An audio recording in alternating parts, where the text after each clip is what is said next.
Hello everyone, my name is Kristina Gligorić. I'm a student at TPFL. I will present our paper Sudden Attention Shifts on Wikipedia during the COVID-19 crisis.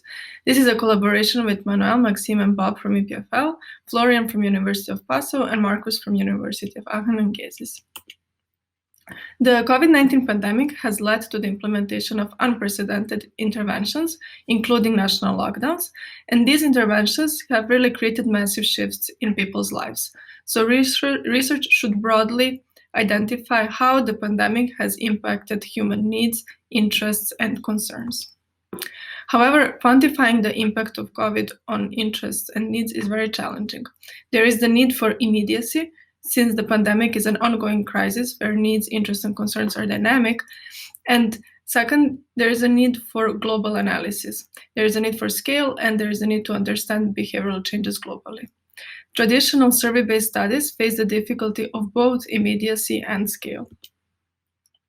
In our goal of identifying how the pandemic has impacted human needs, we turn to Wikipedia, the world's largest encyclopedia and one of the most visited sites on the web. Wikipedia allows us to characterize attention shifts in a systematic way due to its nature.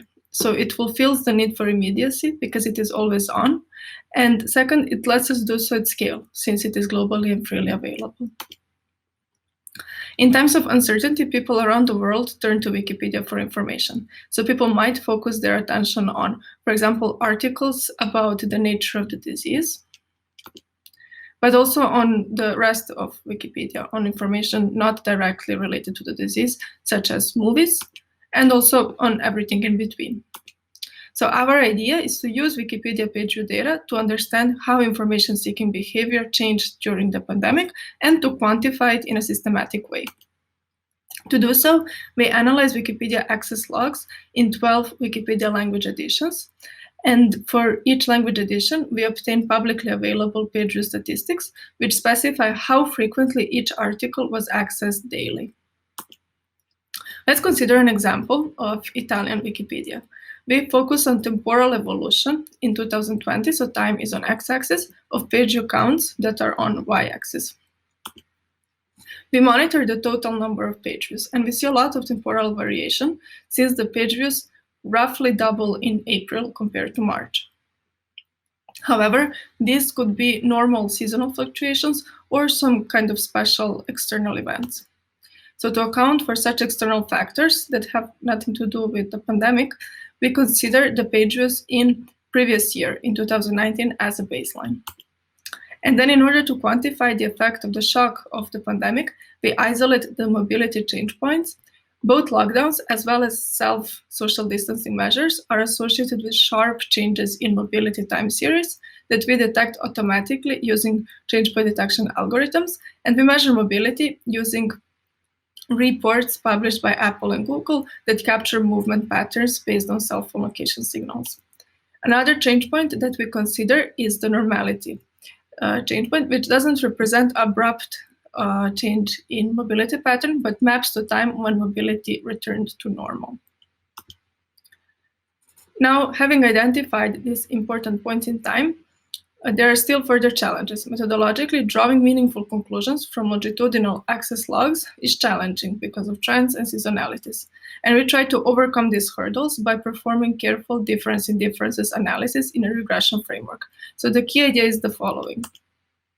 We monitor the page views on y-axis in the period before mobility change point. And then we contrast them with the page views in the period after mobility change point in 2019. Due to trends and fluctuations, the two are not equal. Then we consider page views in 2020 in the period before mobility changed and make a prediction about the expected value in 2020 after mobility changed based on the trends in 2019. But if there is an impact of mobility restrictions, the page views in 2020 after mobility changed will differ from this counterfactual prediction. And this difference in differences is the quantity that we are interested in. By how much did interest change after mobility decreased, controlling for the pre-pandemic fluctuations? By modeling the relative increase in a multiplicative model of the total number of page views, this is on x-axis, in different countries shown on y-axis, our analysis shows that there was a sharp increase in the volume of Wikipedia usage that went up by up to 40%, following the sudden decrease in mobility. And the effects are the strongest in Italian and Serbian language edition.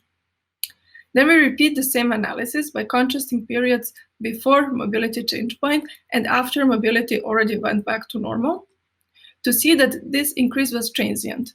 In the long run, there was either a decrease or no significant increase in 11 out of the 12 languages. To gain further insight into which kinds of articles people are reading, we enriched our page view data with ORES, a tool for automatic categorization of Wikipedia pages.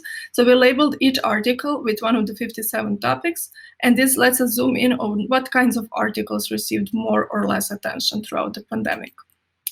Then monitoring separately short-term on the left and long-term effects on the right, we group topics by the type of change. We find that some topics, such as biology, for example, the one closely related to the pandemic, saw transient increase in volume, whereas others, such as video games, saw persistent increases. Interest in some topics, on the other hand, decreased, the decrease being permanent, for example, for sport, or transient for transportation. Overall, surprisingly, many of the topics with persistent increases relate not to basic needs related to the pandemic, but to entertainment and self-actualization, for example, video games, books, internet culture, and fashion. I will finish by highlighting three main takeaways from this study. First, we hope that our findings may help in characterizing the societal impact of the pandemic. The increase in information seeking that followed mobility restrictions suggests that once we are deprived of activities due to closures, we really resort to information seeking on the web. And Wikipedia is important in time of crisis, providing crucial information to millions of people. But second, things do not stop there. Wikipedia also plays the role of providing information related to not essential needs, and the topics that experienced persistent increases, video games and internet culture, are not related to basic needs, but such as safety or psychological needs, but rather the need for entertainment and self-actualization. And third, our analysis suggests that the societal impact of the crisis has persisted beyond the associated mobility restrictions, and this acts as evidence that long-term changes induced by the pandemic are not only geopolitical or economical, but also related to human interests, needs, and concerns. Thank you so much for your attention, and I'm happy to take any questions.